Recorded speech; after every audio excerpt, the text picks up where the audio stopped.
Welcome to Bangkok Chinatown, Yaowarat. Look how busy it is on a Sunday night.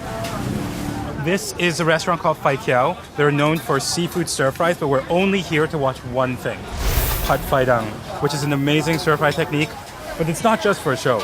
It's actually for flavor. Come this way.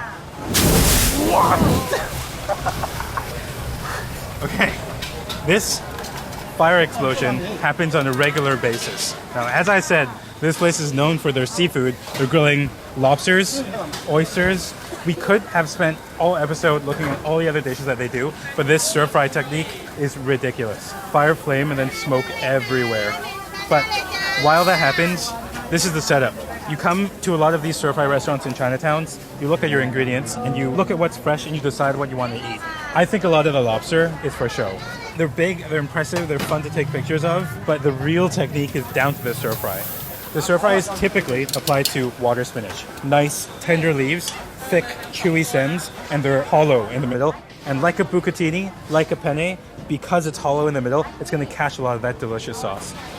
I think Chef is getting ready for another one. You see in there, that's water spinach, prepped, clean, plucked. Inside of that water spinach plate are a couple of things. First, his aromatics, his flavors. So chili, tiny, famous Thai garlic, salt, sugar, MSG, a little bit of liquid soy sauce and oyster sauce, and a little bit of soybean paste, which is what you see right here. That's the secret, a little bit of water. He's gonna get it really, really nice and hot when he's dropping that water spinach into the smoking hot wok, and it's all just gonna go kaboom. Usually, adding relatively cold water to hot oil, horrible idea, because it splutters. But spluttering is exactly what they want. What the chef is looking for is this thing we call emulsification. They want violent movement. It's going to tie and bind the oil and water together as it jumps, and that's when you get cohesive flavor. Second reason for this stir fry is what we call in Cantonese cooking wok hei. As it touches the wok, it's going to sear. All the sugar is going to caramelize. You're going to get color, and then once you toss it up in the air, the fire on the side is going to lick it. That's what wok hei is all about, and this is wok hei to the maximum. All that oil is just like past the smoking temp, smoking out after like 5 tosses, and you see how tender it is, and that liquid on the bottom, fully emulsified. Come cup, thank you. Okay, typical dish, you'll find it at a lot of Thai restaurants, but when you know it's good is if they have that boom. You can only get that emulsification if you're really moving the oil particles and the water particles, so it becomes one.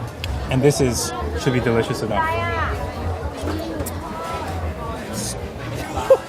Ridiculous. All those elements are in all the aromatics, salty, savory, spicy, all tied together. A little bit of that fattiness from the lard. So good. Lard also explains the lower smoking point, which is why it smokes it by so much. Garlicky, faintly spicy. But the primary savory element is the soybean paste. Thai-style soybean paste, which is half blended, but they keep some of it for texture. The heartier stems are crispy, they're crunchy. When it's cooked, it activates all these like sweet spinach flavors that you wouldn't be able to get without cooking it properly. Here's that famous tiny garlic. And look at how soft this garlic is. He stir-fried this for 10 seconds. I'm totally making these numbers up, but he's at least 750, 800 degrees Fahrenheit. And this restaurant is called Fikeaw. Fai, fire, kiao, green, for this tablecloth, but also the implication that hotter than red is that green-blue flame. The first time we asked Chef, before it got so busy, about this technique, he said you can use Pad Phai Dang 4 sauces that need emulsifying for like seafood dishes. Come cup. All right, thank you. Okay, that is what we call emulsification. Garlic, chilies, Sichuan peppercorn, basil, macroot lime leaf, clams, shrimp, squid, some red onion, a little bit of ginger, nice fresh sweet clams, but mostly this sauce together. Everything that was meant to be in this dish is now in this bite. With mixed seafood dishes, it's always difficult because different seafoods cook at different times. All this comes down to the chef's experience and his handle on the wok. One thing to point out is green peppercorns. Green peppercorns are technically unripe peppercorns.